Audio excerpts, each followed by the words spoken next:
today's Wednesday lunch here at the Divinity School, the first lunch of the quarter and the academic year. So it's a thrill to see so many of us here, and everybody's enjoying the delicious lunch. So I want to start by thanking our new chef for this year, Danny, and our crew.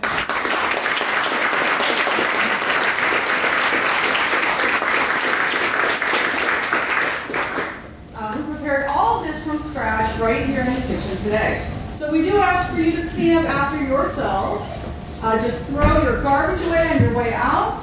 Put your silverware in our famous yellow soapy mat. And if you could remember to bring your cups and your mugs and stuff to the back table, that helps us out a lot. Also, please turn off your cell phones before the talk starts. Thank you. Usually we have brief community announcements. Are there very brief, precise, and brief community announcements? Nobody can be brief enough to go. We're just after. Already done. Hello, everyone. On Monday and Tuesday of next week, the new Dean of Students will be hosting a call for all of the students to come out and to greet and meet him and to ask questions. So get your questions ready and meet us here at 4 p.m. on Monday. Okay, I'm just going to go ahead and introduce our guest for today because we have a presentation. I think you all know who our speaker, she's not really our guest, she's our speaker for today, is the Dean, Laurie Zoloth, Dean, and Margaret E. Burton Professor. I'm going to read a brief intro, not too long. Professor Zoloth's research explores religion and ethics, drawing from sources ranging from Biblical and Talmudic texts to postmodern Jewish philosophy. Her scholarship spans the ethics of genetic engineering, stem cell research, synthetic biology, social justice and healthcare, and how science and medicine are taught. She also researches the practices of interreligious dialogue, exploring how religion plays a role in public discussion and policy. So today, we're going to be hearing research questions for work in progress. May we remake the world? So please join me in welcoming Dean Zoloth.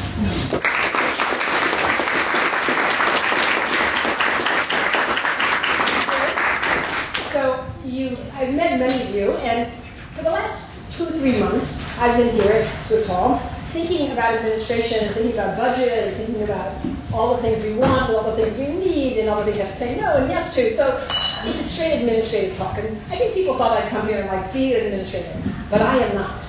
I want you to get a little touch of what I do as a scholar, which is a bioethicist, and how I work at the international level, and why I think the work that we do here, the scholarship of religion, the advanced study of religion, makes a difference in the world. So I want to present a problem to you, a bioethics problem, that is not yet solved and will impact your world and is important to show you how I'm thinking it through and to get your advice on how we should proceed. Fair enough?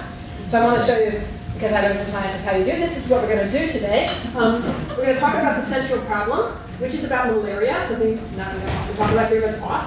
We're going to talk about a curious idea to fix it, which is called a gene drive. Anyone ever hear of a gene drive?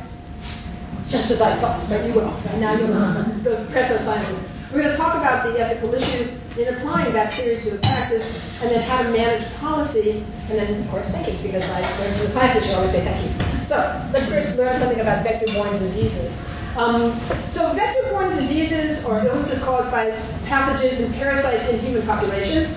Every year globally, there are more than 1 billion cases and over 1 million deaths from vector-borne diseases like malaria and dengue fever. We've heard about Zika. These are all transmitted by populations of pests that live in the world with us. And they're terrible diseases for the most part, not a burden that most people in this country have faced for many years. But notice that the vector-borne diseases account for over 17% of all infectious diseases, which is an important chunk. And the distribution of these diseases is determined by a very complicated environmental relationship and social relationships, social factors. Obviously, these diseases become more important as the world is warmer and wetter, right? Think about all the mosquitoes and how happy they were with those big hurricanes in the last few weeks. So globalization of travel is also important. There's unplanned urbanization. You saw Houston. That's only one example of a city that has gone out of control. There's enormous environmental challenges. And then there's been changes in agricultural practices that have turned vast lands that used to be not inhabited to inhabited swamps being used. And these vector-borne diseases become terribly important. So I convince you, vector-borne diseases. Important to know about? Right? Important to worry about. Okay, good. So our most important vector-borne disease is malaria. It's a very, very serious, and it used to be serious in the United States, no longer, because we killed every last Gambian mosquito we could find. And now it's mostly a fatal disease. It's mostly a fatal parasitic infection. It occurs in people in nearly 100 countries worldwide. Adults and children who get it often experiences reoccurrent high fevers, reoccurrent anemia, weakness. If you know, there's several people who work in the American Academy of Religion who spend time in sub-Saharan Africa and themselves have malaria, including most of the cast and crew of large productions that have been filmed there. People get malaria very commonly. If you have wealth, you can get treatment for it. If you don't, you can get sicker and sicker and you can die. This unfortunately affects people, particularly children, under the age of 5 in low and middle income countries in sub-Saharan Africa, and between 500 and 400,000 deaths a year, which is, by the way, an enormous improvement, but it's still 400, 500,000 deaths a year. A child dies of malaria, usually a child who is a poor African child in sub-Saharan Africa, every 2 minutes, so about 20 children will be dead by the end of this talk, right? Just imagine 20 children over there, or 4 tables of you, dead by the end of this talk, and that happens every 2 minutes a child dies. So, mosquitoes get it, we carry it. Human malaria is always caused by mosquitoes. One of the five protein parasites that are called by this. They're all called the virus is called, the bacteria is called Plasmodium. It's carried only by mosquitoes. It's carried in the reproductive, in the gastrointestinal tract of the mosquito, and therefore, when it bites you, you get sick. It's only carried by female mosquitoes. Male mosquitoes don't bite people, just female mosquitoes. And why do they bite people? You know why a mosquito bites you? Yes? To feed the babies? They need to have a blood meal before they produce eggs. That's how the reproductive cycle works. So they bite you, they produce eggs, and then they're fertilized. So you understand this. They mature the eggs after being fertilized. Only older mosquitoes, field mosquitoes, you can see my particular interest in this disease, older mosquitoes. And of the 3,500 species of mosquitoes, there are a great many of them, a huge organism, only 3 species are responsible for the majority of all African deaths. So remember this number, 3,500 types of mosquitoes, and only 3 kill most of the people most of the time. There's a lot of mosquito species. They're very successful, they're widespread, they're highly adaptable. They only need 1 teaspoon of a bottle cap full of water to breathe. Wow. 1 teaspoon, bottle cap full of water. They vary, the meals vary by the species. Some need nectar, most need this blood meal, not to eat, but just to mature the eggs. And human blood is only preferred by some, others like animal blood. So it's only one of these 3 species is the most deadly and the most significant in sub-Saharan Africa. So this is our focus. This is an Anopheles gambian mosquito, primary vector of Plasmodium in sub-Saharan Africa, and it carries the worst form of the illness, the one that's most often fatal. Now, we've known that this bite gets you sick for many, many, many years. It's one of the oldest human diseases, one of the oldest human problems, and guess what? It was figured out how to get rid of it. It was DDT, right? So at a certain point, in 1939, it was developed actually in connection with fighting a war, World War II, in places with a lot of mosquitoes. And so the Army developed DDT, and it killed hundreds of different kinds, also every other insect that it came in contact with. And it was used first early in the war, and then it began to be used all over Southeast Asia and all over Africa. It began to wipe out the mosquitoes, and malaria rates for the first time in human history in the 1940s and early 50s began to drop. So far so good, right? Dropping? Aha! What's wrong with spraying DDT on everybody? Says Rachel Carson, Silent Spring. Now, Rachel Carson, who was an entomologist and thought about mosquitoes a lot, and thought about what DDT was doing, noticed that in fact, that this killing of mosquitoes by DDT was also damaging other species. The DDT, she said, enters the food chain, and the food chain accumulates in the fatty tissues of animals, including us, we're animals, including our fatty tissue, and it caused cancer and genetic damage. She claimed a single application on a crop killed insects for weeks and months, not only the mosquitoes, of course, but every other insect. And it was the first bestseller on ecology. I read this book. Who else read this book? Sound Spring. Right? We all read Sound Spring. It was very convincing. And she said, we have to stop the use of DDT, and she won. She won that fight. Many people joined it. It was one of our left-wing things we love to think about. With banning DDT, very successful, and we ended up with, yes, more pelicans. I'm a Californian. Love those brown pelicans. Their eggs are no longer destroyed by DDT. But we also ended up with many more mosquitoes, and what else? Much more malaria. Exactly. So, we're at a stalemate. Right now, we can't control malaria. The Gates Foundation has poured money into it. It's dropping a little bit. It's all focused on two themes: drug therapy, which they rapidly, of course, develop immunity towards, and vector control, which is killing them.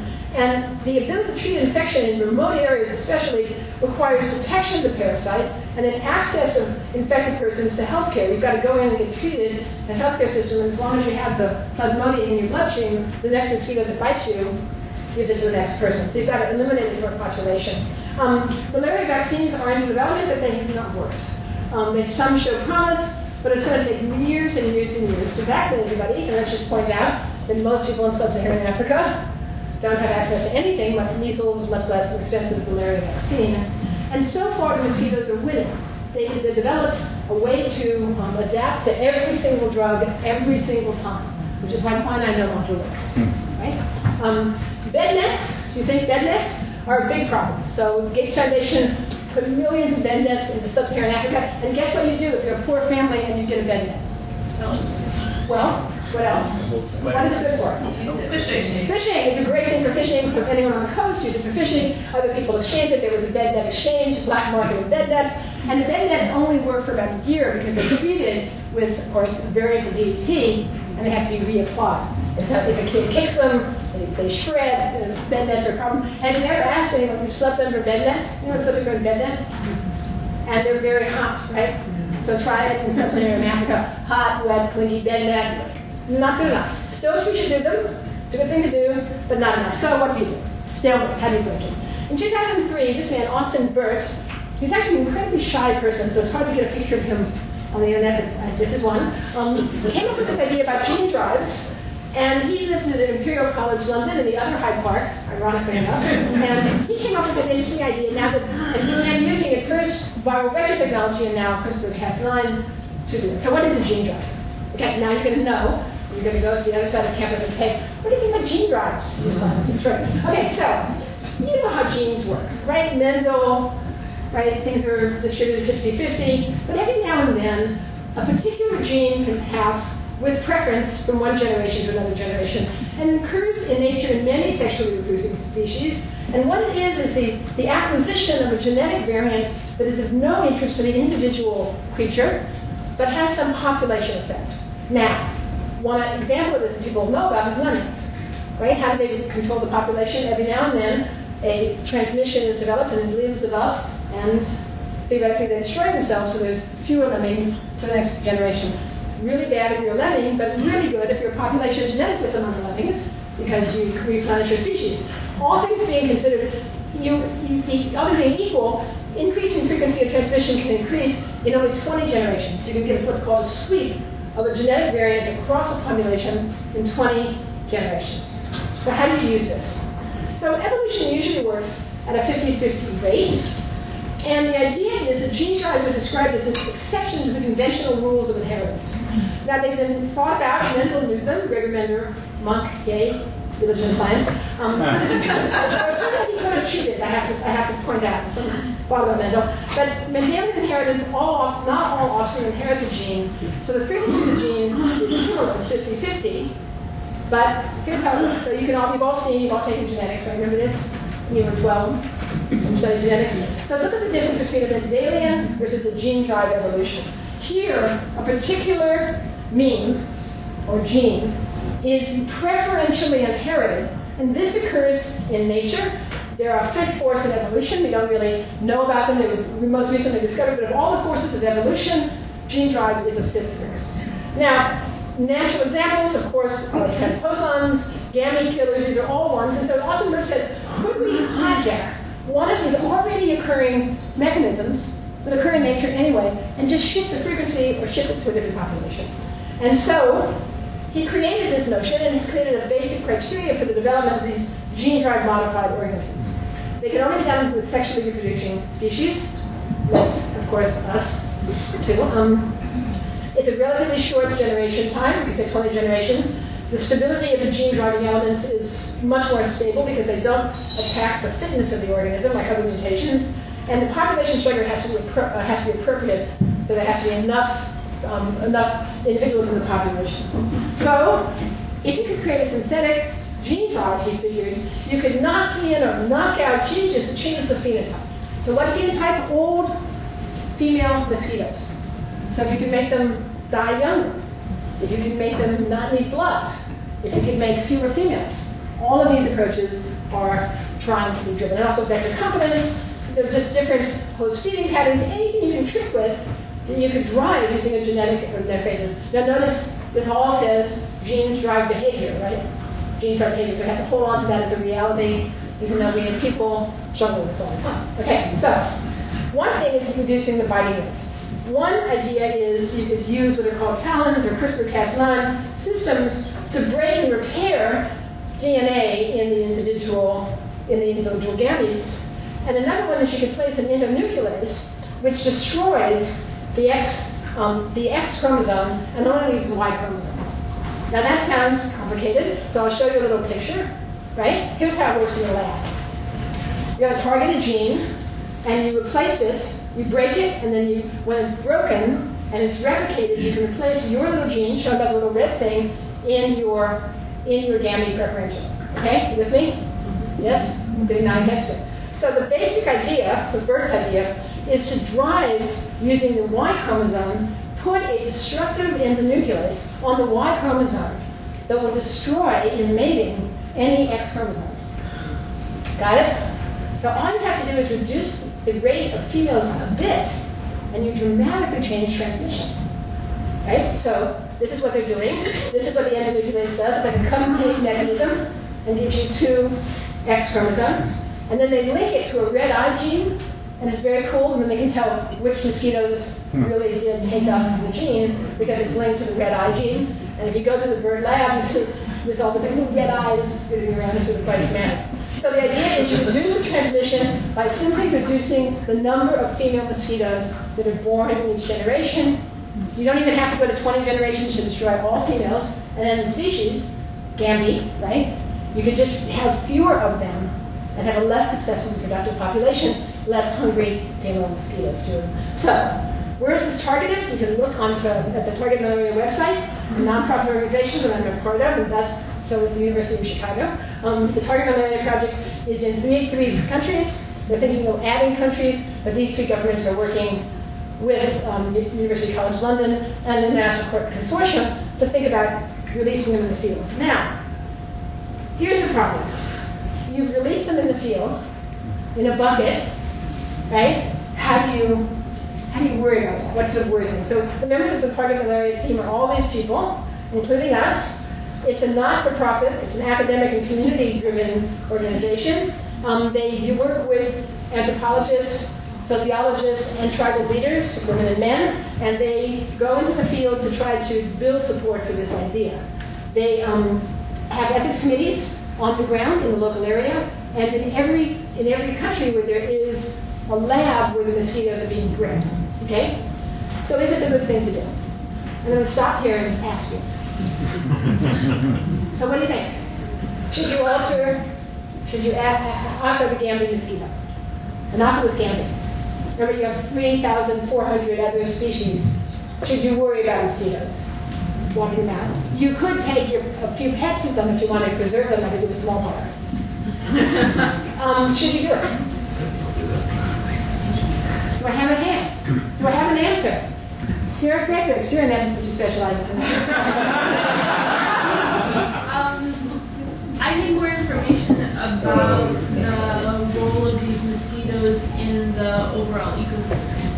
So that's the first point is what eats them? So what eats them? And the answer is what eats them is fish. And the fish that eat them are the main food source for the people that live in these sub-Saharan villages, right? Right? But then the question is, could you teach the fish to eat something else? like one of the 3,400 other species. And they're doing field studies to see if in fact that's the case. Right? Okay, so that's one thing to think about, is the fish. Right? Anything else? Yes, right. What if we transfer the scientific methodology to the human population? Okay, there you go. There's our food memory. Or not just like, it's a sexually transmitted, unique sexuality in everything population. It sounds kind of like people, right? And of course, you could put an endonuclease in. You'd have to get men and women to agree to do this in some crazy scenario. And I have a lot of faith that most women would not want to be participants in an experiment to eliminate their gender, but but it is, yes, absolutely. So especially the ones who are working on reproductive fertility, all of these things have the potential, hence why it's not your question. Anything else? Yes? Feels like we're ascribing value to one species over another. We are, absolutely. We do not like gambling. And we don't like mosquitoes that carry malaria so much that we killed every last one we could find in all of Florida and South Carolina and the Carolinas so that we could live there, right? And of course, when you see, here's a philosophers, heads up, you see a mosquito, Josh, you see a mosquito land on your child, what do you do? Slap it. Slap it, kill it, right? Without any hesitation, if a mosquito came to me, I would kill it, so why then is it a wrong thing? So think about that. If I would kill every single gamete mosquito carrying malaria in my house, why is it wrong for me?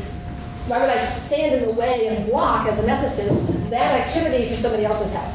Especially, by the way, the poor sub-Saharan African parents who see their children die in their arms every 2 minutes, who are begging for this to happen. Fix this problem. Yes. Is that a hand in the back or just a... No. Okay, so I've thought about this. There's a lot of competing moral arguments about this. There's classic theories in public health, which is also always consequentialist. Greatest good for the greatest number. That's the ethics of public health. The trouble is it's a little uncertain. We actually have no idea.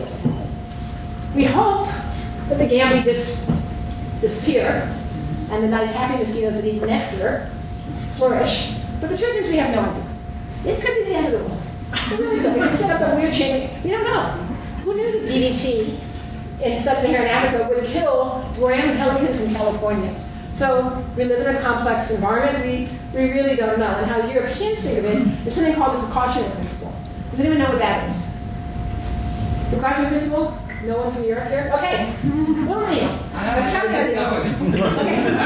Okay, so the European structure for dealing with this and why they oppose this, by the way, I think the Brits actually, Imperial College showed us, and the Italians are letting us do this. So they say if you can't guarantee the outcome, the precautionary principle says you don't do it unless you could know the outcome. Now, Americans hate that kind of thing. We understand, right? And what Americans use is risk-benefit analysis. So risk-benefit analysis is a much easier application for this sort of technology. Really, what could be worse than your children dying every 2 minutes of baby drops? What could be possibly worse than that? Right? Now, this idea, however, has gotten a lot of resistance in the NGO community. You can just imagine, right? One idea they thought forward was informed community consent. Could you ask anybody? Right? So that's why they have anthropologists and scholars of religion, some of us who should be asked actually going into Africa and saying, do you want this? What do you know about this? They have a big campaign about community consent. They also try to do reversibility. It turns out it's very hard to reverse a gene drive once you set up with something. It's almost impossible. And you could set up another series of errors in what's called a chaser draw. And then the issue is, we can do this. We, first world, powerful scientists with tons of money, funded by the Gates Foundation, do this. What about people who can't do this and would want it to be done? Don't we have an obligation if we can do it? Now, other gene drugs are being used, for example, on Lyme disease in Connecticut, and there the issue is very different, right? Because they have to ask wealthy people with houses on Martha's Vineyard if they can alter their mice, which is a vector for different sort of things. But we are working with malaria, a much more devastating disease. Does that change the equation? And so we have to think about the ethical issues. Is it morally justifiable to just say no more gamete? We've done it before, no grizzly bears, but is it justifiable for this in this case? Is it worth the risk of ecological collapse? What about mistakes? What about issues of patents and ownership and profit? What if it's not done by Target Malaria, but by Oxytec, which is a for-profit company that also uses gene drugs? What about the dual use? Imagine how you could use this if you were a bad guy and you wanted to use it to eliminate a core keystone species of a country. Imagine how you could use that. How do we regulate that? And who regulates it, right? So think about that. That worrisome, as soon as I say dual use, it's an interesting weapon of war. Okay. And there are social issues, which is if all those babies aren't dying every 2 minutes and they're living, what have we done socially? That's a very dramatic effect. And how is this effect understood? What should be our responsibility for that? What do we have to provide in terms of schools and healthcare for all those babies who are not dying? Most of the issue is secondary to colonialism, right? We were only in Africa wandering about there because we, as collectively, Westerners had colonized it. What about their economic orders which we set up? How will they change? What about different publics need to be a part of the project so it's not one more European idea, as some of our colleagues have said. One more big European idea that's going to take care of Africa that could leave a trail of harm for centuries, just like a lot of other do-gooder European ideas did in Africa. So notice that the Africans themselves are raising these sorts of issues. And then theologically, is nature unfinished, as Jews would think, or is it perfected? Is it the place you get when you read the book of nature to give you guidance in Catholic moral theology? What is nature? What do we mean by that? And can we alter it? Is it sacred? Is it not? Should we touch it? Is it not? Is natural law valid if you start rewriting the book of nature? On the other hand, how can you turn to the blood of your neighbor? Once I told you every 2 minutes a child dies, you walk around and you keep thinking dead children, dead children, dead children, as I'm watching Netflix or something. So don't we have some obligation driven by that? There are complex religious systems in African tribal communities, and they have to be understood and they have to be respected. What if they don't want this? And what do you do if some people do, or women do, and male tribal leaders don't? These are all interesting theological questions as yet unanswered. So the traditional way we think about this is, well, Woods should do traditional safety, they do containment, they're doing a very sophisticated controlled release.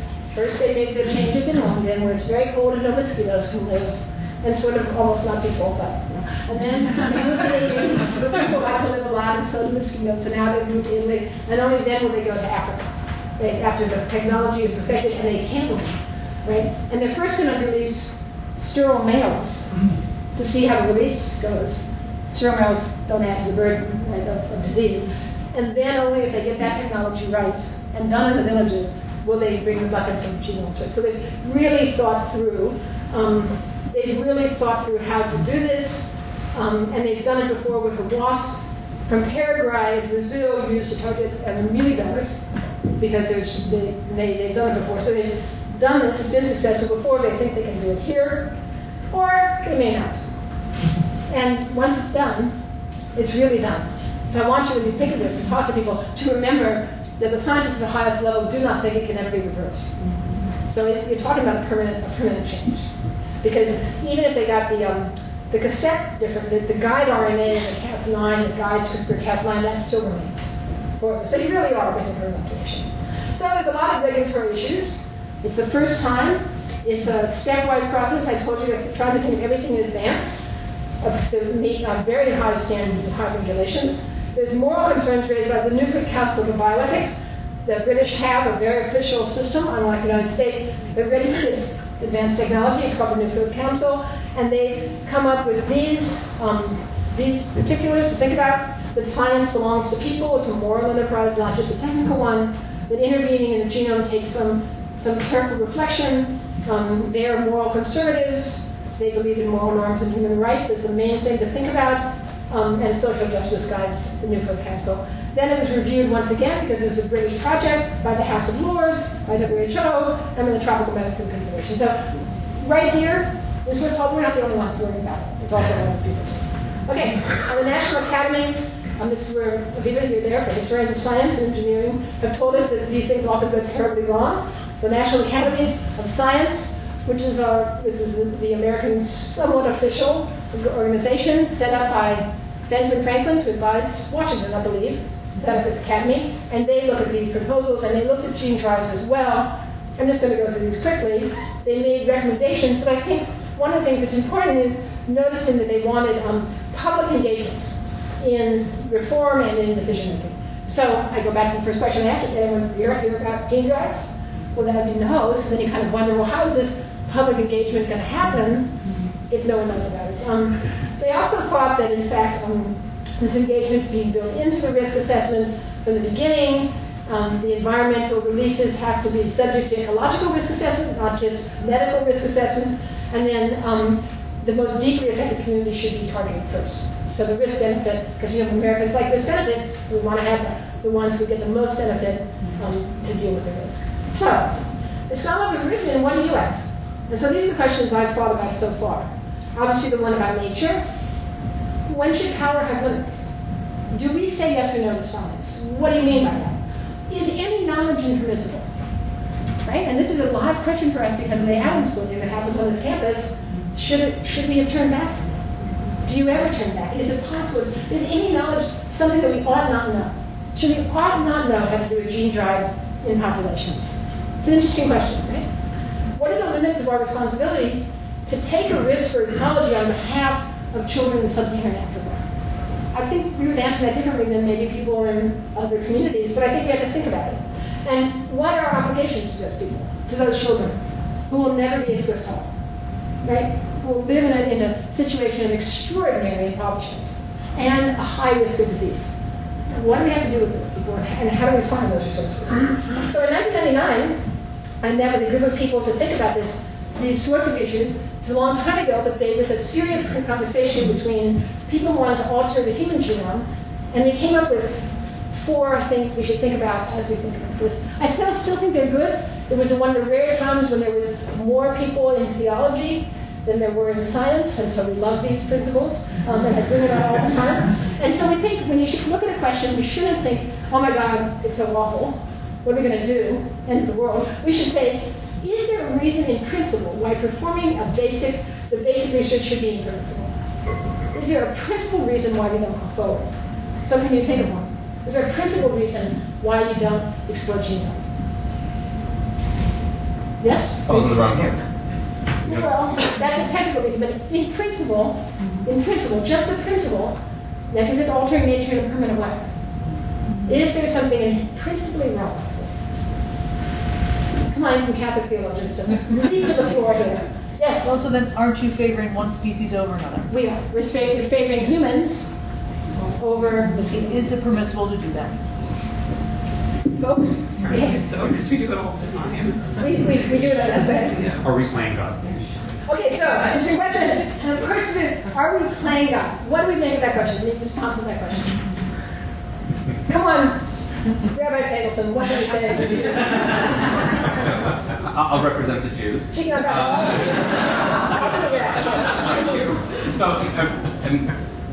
this is the world that was, as it's been created. This is part of creation, and our capacity to alter it is also part of creation. And in fact, we're here to perfect an imperfect world. So of course we do. So of course I agree with him, because he speaks on behalf of all Jews. But the world in Jewish theology is broken. It is unfinished. It's not okay. This species is sort of a mess. It kills us. We don't like it, and we're allowed to intervene because if God's self had not wanted me to know about gene drives and tell you, it would have been impossible, right? So this is part of the story. It has to be our knowledge, because the world is unfinished and it is imperfect, and our task as humans is to fix it. So, and by the way, in Jewish theology, you're supposed to play God, right? The job is to act like God would act, because God can't feed the hungry and clothe the stranger. And not only the Jewish theologians think that, guess who else thinks about this? Thomas Aquinas. The clothes in your closet that you are not wearing belong to the poor. The money that is buried in the soil belongs to the poor, right? It is your obligation. It is how you were formed. So maybe we have a principle that we have to do it. Oh my goodness, we have to go run out to the University College. Yes. In response to the question of are we playing God, I think, and also like the obligation that you brought up to play God, it seems to me that God isn't doing anything about the mosquitoes. So if we're supposed to play God, then our job would be to continue to do nothing. If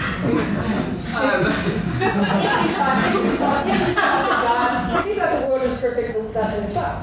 Yeah, but that would still be the same for polio and AIDS. Right, but we never think that our job is. Thank goodness we almost never think that our job is to do nothing. And when we do something, we make a mess of it, or we make things better, or we, alternate between the two, or we do one or the other depending on who you ask.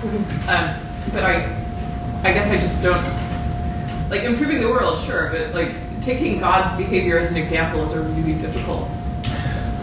What is God doing? Yeah, what is God doing? Who knows?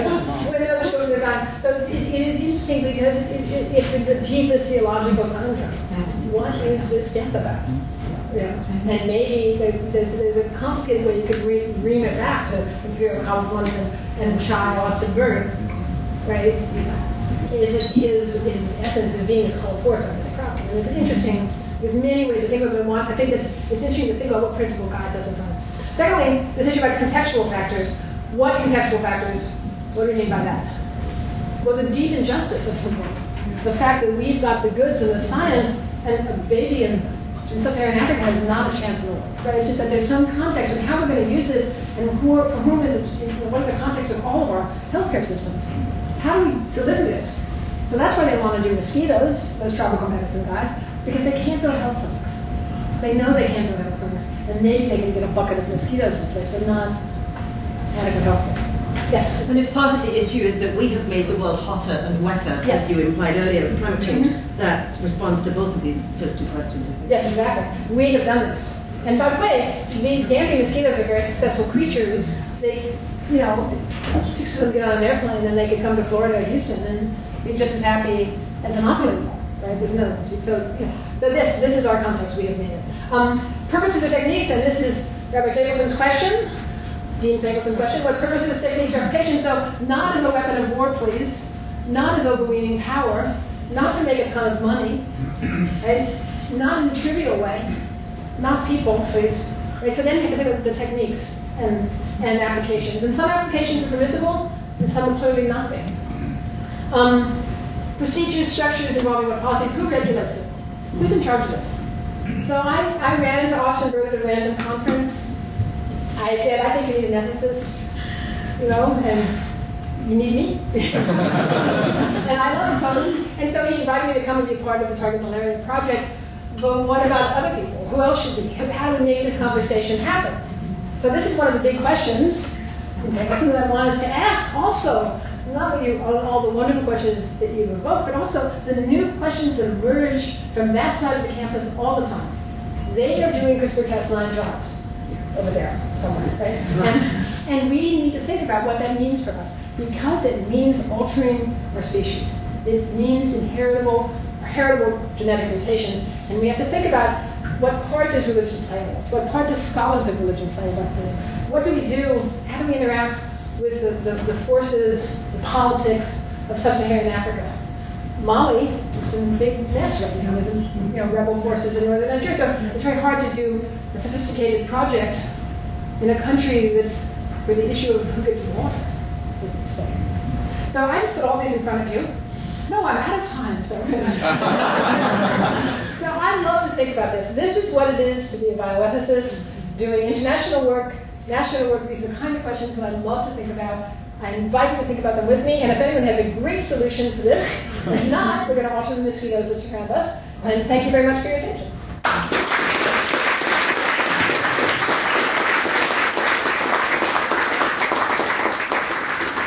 So, any other questions? Yes. So if you Google caveman science fiction, you see a great illustration of the counter idea, which is that in caveman science fiction, one caveman is doing something like bringing fire into a cave, and the other ones see this and they realize what's going on and they warn him and they say, "You're going too far and you're playing God." And he says, "No, I'm going to keep warm." And then pretty soon, the caveman science fiction have a model of the world, and the whole world is on fire because one guy has right, and there's 4 of them. There's like the wheel and animals, and all of these go wrong because that's a thing that we worry about. I mean, because in our current concept, we think of what happens when you genetically modify monkeys and we have Planet of the Apes films, or whatever, right? Like all of these where humankind. This is a very I don't know. This is taking examples that were successful, obviously. Yes, yeah. But it's presenting the idea that if you don't go forward with some discovery, some new thing, then you are missing world-changing, then we'd still be in caves and cold. Besides. Yeah, and more to the point, this is one of the really difficult questions about the ethics of emerging technology, right? Was it right to halt the development of nuclear energy, for instance? I was part of the people that marched against the Senate free plant. I thought that was a dumb idea to have a nuclear power plant with great coal. Didn't seem smart to me. I never did it. And if we had said no development, figure out how to deal with the waste, create a science that understands nuclear energy in a different, more sophisticated way, would we have been using fossil fuels in the same way? Maybe not. Maybe the catastrophe that we're facing as a planet facing global warming and that sort of collapse could have been averted if we'd made another decision. And you never know at that time, very few people knew about global warming. There was no discussion that said, well, if we don't have nuclear energy and they don't figure out how to do with the waste, then maybe we're going to burn up the planet. There was no other voices. So knowing that, having that knowledge, knowing it could be so wrong, is then we go forward to making this next decision, which, make no mistake, this is a fundamental decision, a species-changing decision if you take control of reproduction, if you take control of this. It's not just like, making some more spotted calves, right, which is where Jews get their analysis, like a Hebrew Bible story, Jacob and making more spotted calves, right, or Darwin and his puppies. There's something really fundamentally different about this sort of using a drive to make the change. Any other questions? Yes? So I apologize if you already addressed this and I missed it, but has there been an attempt to genetically alter the mosquitoes in a way that would severely disrupt the relationship between the plasmodium and the female mosquito? That seems like it would be less drastic than completely avoiding. Right. So the trouble with making mutations in species is they're not as fit, right? Because they thought about that a lot, but they're less fit. The mutated, non-wild types are always more fit than the mutated species, except in rare cases, hence evolution. But in most cases where we're messing around with it, they're not as fit, and so they lose out because other mosquitoes don't think it was cool and don't mate with them or whatever. But they don't survive, right? They're altered in the environment as well. So it's very difficult to have that sort of specificity that you would have. Plasmodiums, that relationship has been worked out millennia. So it's pretty robust, that connection. That's why they think about other phenotypical changes. But only a gene drug doesn't deal with the fitness issue. Right. So that's why it's slower. Yes, Bill? To an earlier point you brought up, what happened in the Gulf and the Caribbean coast of the U.S. when we killed off those mosquitoes, right? You were asking what would be the effects if we killed those mosquitoes in Africa. Africa is not Florida, but what happened there, ecologically? People drained the swamps and built condominiums. Basically, I mean, there wasn't a downside that people kept record of. I'm sure there was some species collapsed somewhere, or some fish or something, but pretty much not. And so that's one of the reasons one of the arguments for going forward is to say, we've been killing species all the time. We've killed keystone species all the time, and we're basically okay, right? So that's sort of the blundering forward notion, and that's if people look at the biblical text and say, well, those goats were spotted, and these weren't, and I hope you all know these stories. I'm referring to, if not, see one of the professors. But we've always done this. We always alter. Human beings alter nature. That's what we do. We've eliminated species. We don't mourn poliovirus. So why should you mourn a mosquito? So that is an argument, Phil, and it's a robust argument. So it may not be a winning argument, but it's important. Yes? So can I ask about that argument? Mm-hmm. How do ethicists determine acceptable levels of collateral damage? So in this case, you surmised that even though it wasn't measured, there probably was some kind of collateral damage. How do you decide what's acceptable? Well, I think it's unacceptable that this many children are dying of malaria. And when I tell you this, when I came to it and said, well, we're going to do this intervention, but 2 children a minute, or a child every 2 minutes is going to die in the intervention, none of you would approve it, right? Not one of you, I hope. But at least by the end of the quarter, none of you would approve it. Such an intervention because it would be too horrible. And yet, we live in a world where we're just going about, like I say, I'm watching Netflix, babies are dying, watching Netflix, and that seems to me to be unbelievably terrible. And yet, here we are, we've accepted that. clearly that's an acceptable level of risk for people in Chicago, right? And here we are. So it's very hard against that background to see anything that's, we might, not have, something may happen in some way that is a slight difference. And that's the argument around GM foods, right? We've modified foods and maybe something will happen, but it looks pretty good and more people will have cheap corn than could possibly have them. The thing that will happen is there'll be more children for a generation or two, where people will understand, it'll take a while to understand that the babies won't die, right? And reproductive practices have developed for millennia based on the fact that your babies will die. And so there'll be a shift there that we have to take responsibility for as an unintended consequence, but a foreseeable consequence. And then there'll be unintended consequences. You have to be sure when you make these choices that it's so important to do that you can't not do it. And that you're willing to bear the cost and responsibility for dealing with the aftermath of any intervention. And that's the piece that's been missing. And you're defining that in this case around saving human life. Saving human life, to me, which is a fairly absolute value. If you could save human lives in this massive scale, this terrible disease could be eliminated like smallpox was, that would be an extraordinary benefit for humanity. Yeah. This may be unfair to the scientists to say, and also influenced by current events, but it strikes me that solving the scientific problem is much, much easier than solving the political problem. That to go ahead and take this intervention can be done, and save the lives of these children, but then what strikes me as quite likely is to then abandon these communities to a huge population boom, possible collapse of fish or other environmental issues, and the world, the first world, celebrating the eradication of malaria and turning back to its own issues. Well, actually, let me say that it's possible. That's a horrible thought, but could happen. One of the things that's important to me is that the people who love this idea and who are pushing it and want to do it are the people who are most affected. And the people who are the most opposition come from like northern France or in America. Like we don't have this. Our children aren't dying, right? And so, but we have issues around purity that are consistently a part of this discourse. So Frederick knows this because we're talking this notion of purity and non-intervention because we want to be pure in a way, and we want to be natural. Well, not that natural, not like natural, but we want to be natural. That drives a lot of the opposition. So if the opposition looked different, I might have a different idea about its validity. So that's part of it. And the second thing that's important is, there'll be more living babies, and we should never see that as a bad thing. We should never say, oh my God, that's going to be a disaster. We never say, how terrific that these children won't die. Just like with polio and tuberculosis and AIDS. When we figured out how to take care of them, and they lived, and then they lived good lives and became part of the answer to their societies. Malaria is a terrible social burden. It's debilitating. If you don't die of it, you're sick over and over and over again.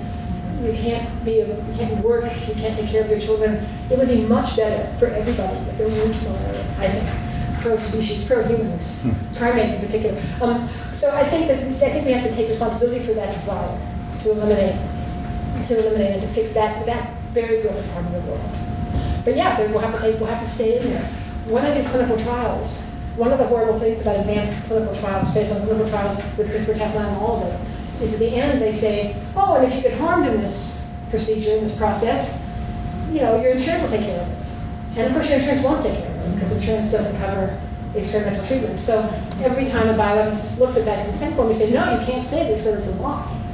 And you should take responsibility for any harm you do. It's extremely difficult for scientists to say, I'm going to totally take responsibility for this. But I have to say that the target malaria people, if you look, they do promise they're not going away.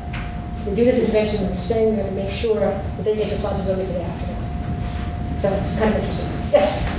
Yeah, it just kind of struck me when you were saying that folks in Europe and America didn't want to intervene in Africa in an ecological standpoint.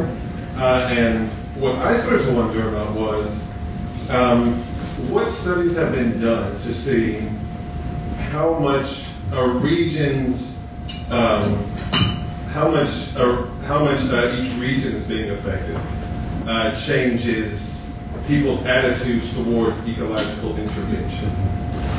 Like, for instance, like if you were to poll American scientists on intervention in ecology in America, where children were dying every 2 minutes, versus in Africa. Right. Has there been any research surrounding that? I don't know any research. It's a really good question. I can guess what the answer would be, right? And Peter Singer makes a very beautiful argument about this. And he says, proximity doesn't sure make any difference.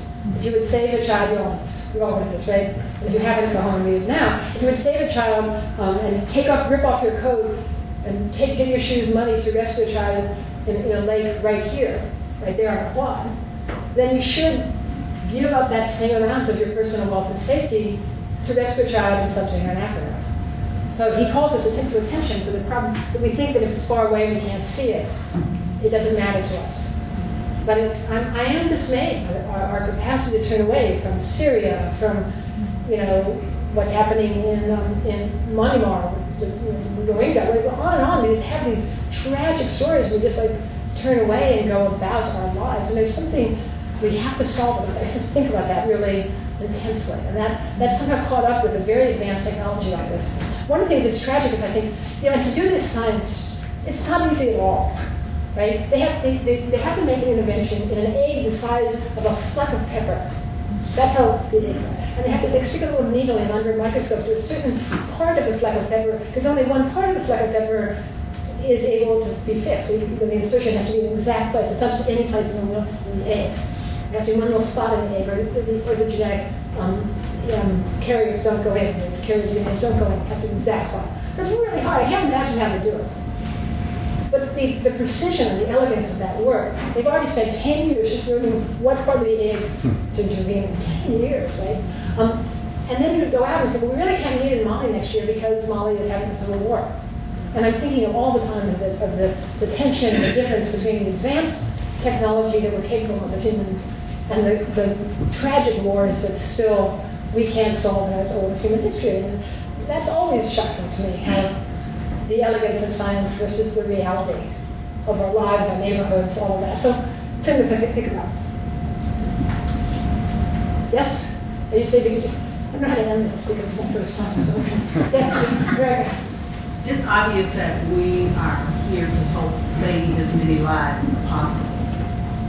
And we try to do it the best way that we can. But in the words of our own Dr. William Schweiker, if we are here to enhance all forms of life, wouldn't we think that changing the ecosystem in trying to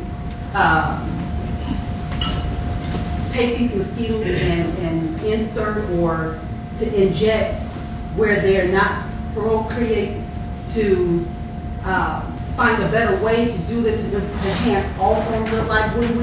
That to me goes back to that question: are we playing God?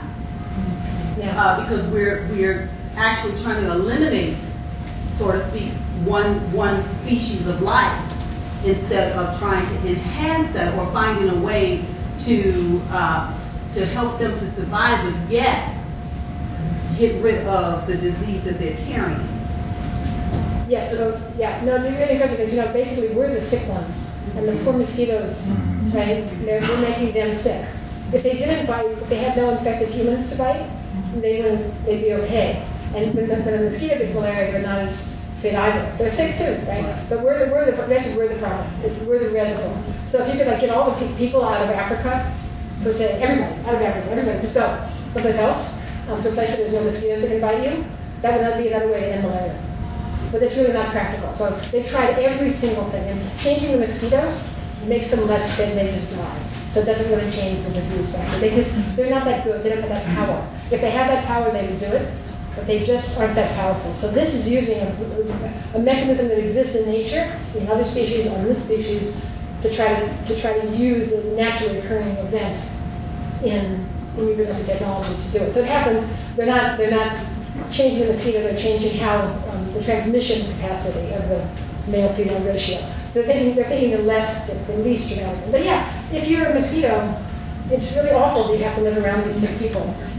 That's the problem. The problem is, and it's a very hard problem. And all I can say is this is one idea. I think it's a really interesting idea. And I'm very taken with this very devoted team.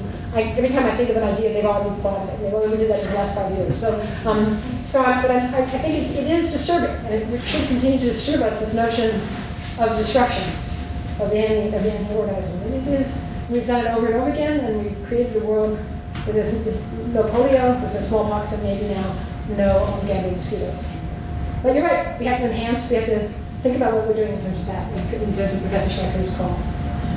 And see at the end. So this is how we end. Ending malaria is hard, but ending lunch is easy. Right. Thank